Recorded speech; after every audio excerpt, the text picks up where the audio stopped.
اعوذ باللہ من الشیطان الرجیم بسم اللہ الرحمن الرحیم انا ارسلناک بالحق بشیرا ونذیرا ولا تسأل عن اصحاب الجحیم آمنت باللہ صدق اللہ العظیم رب اشرح لی صدری ویسر لی امری واحلل عقدۃ من لسانی یفقہوا قولی اللہم ارنا الحق حقا وارزقنا اتباعہ وارنا الباطل باطلا وارزقنا اجتنابہ۔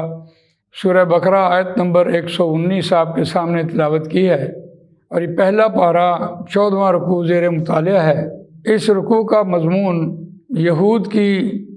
ساری شرارتیں، چال بازیاں، مکر و فریب، تدبیریں، ریشہ دوانیاں، عادتیں، ایک ایک چیز قرآن نے بیان کی، اور اس رکوع میں ان کی ان سب چیزوں کو بیان کرنے کے بعد حتمی بات کہہ دی کہ اللہ تعالیٰ نے قرآن مجید کو مکمل کر دیا ہے، اور یقین رکھنے والے جو ہیں وہ اس سے فائدہ اٹھاتے ہیں اور اس پر عمل کرتے ہیں، یقین کی بنیاد پر آگے چلتی ہے۔ لیکن جہاں قرآن مجید کی تصدیق کی ہے، اس کے ساتھ یہ بات ضروری تھی کہ قرآن مجید اللہ تعالیٰ نے نبی اکرم صلی اللہ علیہ وسلم کی ذات اقدس پر نازل کیا ہے۔ تو گویا جہاں کتاب کا ذکر ہوگا وہاں فرشتے اور رسول کا ذکر ہوگا، اور جہاں رسول اللہ صلی اللہ علیہ وسلم کا ذکر خیر آئے گا وہاں فرشتہ اور کتاب انڈرسٹوڈ ہوں گی۔ تو اس مضمون میں خاص طور پر کتاب کا ذکر کرنے کے بعد نبی اکرم صلی اللہ علیہ وسلم کی ذات اقدس اور ان کا فرض منصبی بیان کیا کہ وہ کس غرض سے دنیا میں بھیجے گئے۔ انا ارسلناک بالحق بشیرا ونذیرا، بے شک ہم نے بھیجا آپ کو بالحق کی ساتھ حق کے، یعنی ساتھ قرآن مجید کے، بشیراً خوشخبری سنانے والا، ونذیراً اور ڈرانے والا۔ اب یہ جو خاص طور پر نبی اکرم صلی اللہ علیہ وسلم کا مقصد زندگی، فرض منصبی بیان ہوا ہے، یہ علامت ہے اس بات کی کہ جو لوگ نبی اکرم صلی اللہ علیہ وسلم کی دعوت پر ایمان لائیں، مسلمان ہوں اور عمل کریں،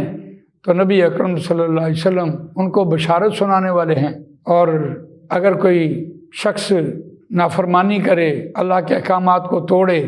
اور فساد کرے اور شیطان کے پیچھے لگ جائے، تو نبی اکرم صلی اللہ علیہ وسلم اس کو ڈرانے والے ہیں۔ نبی صلی اللہ علیہ وسلم کی ذات اقدس جب موجود تھی اس وقت بنفس نفیس یہ کام ہو رہا تھا، لیکن جب نبی اکرم صلی اللہ علیہ وسلم کے بعد امت محمد صلی اللہ علیہ وسلم کو رہنمائی کے اعتبار سے کلام اللہ کی بات کی ہے۔ سورہ آل عمران میں وَكَيْفَ تَكْفُرُونَ وَأَنْتُمْ تُتْلَىٰ عَلَيْكُمْ آيَاتُ اللَّهِ وَفِيكُمْ رَسُولُهُ وَمَن يَعْتَصِم بِاللَّهِ فَقَدْ هُدِيَ إِلَىٰ صِرَاطٍ مُسْتَقِيمٍ۔ کیسے تم انکار کرتے ہو؟ كَيْفَ تَكْفُرُونَ وَأَنْتُمْ تُتْلَىٰ عَلَيْكُمْ آيَاتُ اللَّهِ،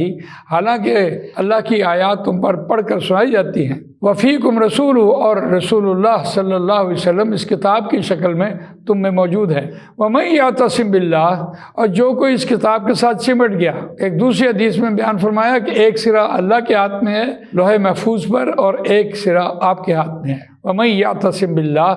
فَقَدْ هُدِيَ إِلَىٰ صِرَاطٍ مُسْتَقِيمٍ، تحقیق کو سیدھی راہ کی ہدایت دیا جا چکا۔ تو یہ نبی اکرم صلی اللہ علیہ وسلم کا فرض منصبی اس آیت میں بیان ہوا۔ لیکن ایک دوسرے مقام پر دیکھیے انبیاء کرام کی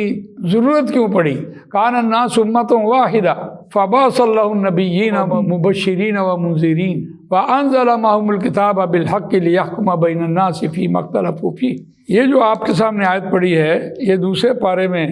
آیت نمبر 213 بیان ہوئی ہے۔ کان الناس امۃ واحدہ، تمام لوگ ایک ہی امت تھے۔ فبعث اللہ النبیین مبشرین ومنذرین، اور اللہ نے مبعوث فرمایا، اللہ نے بھیجا نبیوں کو خوشخبری سنانے والے اور ڈرانے والے، اور ان کے ساتھ کتاب بھیجی۔ وانزل معهم الکتاب بالحق لیحکم بین الناس فیما اختلفوا فیہ، یعنی جس چیز میں انہوں نے اختلاف کیا اور اس کتاب کو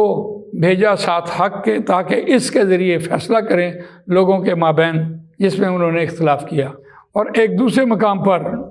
سورہ سبا میں یہ آیت آئی ہے، آیت نمبر 28، وَمَا أَرْسَلْنَاكَ إِلَّا كَافَّةً لِلنَّاسِ بَشِيرًا وَنَذِيرًا وَلَكِنَّ أَكْثَرَ النَّاسِ لَا يَعْلَمُونَ، اور نہیں ہم نے بھیجا آپ کو مگر پوری انسانیت کے لیے، تمام دنیا میں بسنے والے جتنے لوگ ہیں ان سب کے لیے، بشیرن خوشخبری سنانے والا، ونذیرن اور ڈرانے والا، آگاہ کرنے والا، وَلَكِنَّ أَكْثَرَ النَّاسِ لَا يَعْلَمُونَ، اور لوگوں کی اکثریت جانتی نہیں ہے۔ یعنی آپ کے اس منصب کو نہیں لوگوں نے پہچانا کہ کس غرض سے نبی اکرم صلی اللہ علیہ وسلم نے فرمایا میں قرآن و سنت چھوڑ کے جا رہا ہوں، جو کوئی اس کو مضبوطی سے تھامے گا وہ کبھی گمراہ نہیں ہوگا۔ اور ساتھ ہی کہا وَلَا تُسْأَلُوا عَنْ أَصْحَابِ الْجَحِيمِ، اور اے نبی صلی اللہ علیہ وسلم، اور نہیں آپ پوچھے جائیں گے دوزخ میں رہنے والوں کے بارے میں، کہ یہ دوزخ کے رہنے والوں اگر بہت زیادہ آ گئے تو آپ سے یہ سوال نہیں ہوگا کہ آپ نے ان کو محنت کیوں نہیں کی یا یہ کیوں نہیں کامیاب ہوئے۔ جیسے عام طور پر ہمارے ہاں جب ایک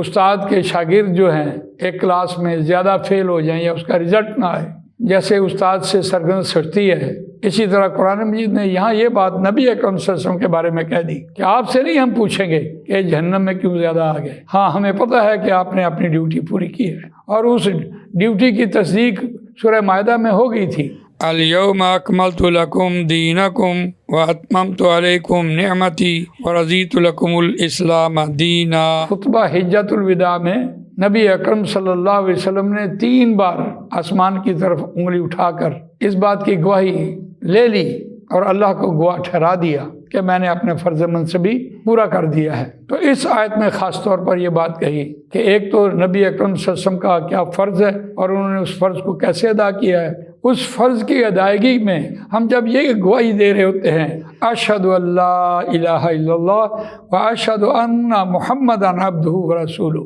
میں گواہی دیتا ہوں کہ نہیں کوئی معبود سوائے اللہ کے، وہ اکیلا معبود ہے، اور یہ کہ محمد صلی اللہ علیہ وسلم نے بطور مفعول اور عمل کر کے اشہد ان محمدن، میں گواہی دیتا ہوں کہ نبی اکرم صلی اللہ علیہ وسلم نے بطور عمل کر کے ہم تک یہ دین پہنچایا ہے، عبدہ ورسولہ، وہ اللہ کے بندے ہیں اور اس کے رسول ہیں۔ تو ہر شخص اس کلمے کی بنیاد پر، دوسرے کلمے کی بنیاد پر بھی گواہی دے رہا ہوتا ہے۔ ہماری یہ آیت جو ہے یہاں اس اعتبار سے مکمل ہو گئی کہ نبی اکرم صلی اللہ علیہ وسلم کا فرض منصبی جو انہوں نے پوری امت کے لیے پورا کیا، اور یہاں تک نہیں بلکہ جب حضرت جبرائیل علیہ السلام نبی اکرم صلی اللہ علیہ وسلم کے پاس آئے کہ آپ کو اللہ بلا رہے ہیں، تو اس وقت بھی نبی اکرم صلی اللہ علیہ وسلم نے یہ بات سامنے رکھی کہ پہلے اللہ تعالیٰ سے میری امت کے بارے میں پوچھ کے آؤ کہ میری امت کے ساتھ کیا سلوک ہوگا۔ تو اس درجے تک آپ دیکھیے کہ نبی اکرم صلی اللہ علیہ وسلم امت کے کتنے خیر خواہ تھے۔ جزاک اللہ خیر۔ اللہ تعالیٰ مجھے آپ کو قرآن مجید پڑھنے، سمجھنے، اس پر عمل کرنے، اس کو دوسروں تک پہنچانے کی توفیق عطا فرمائے۔ جزاک اللہ۔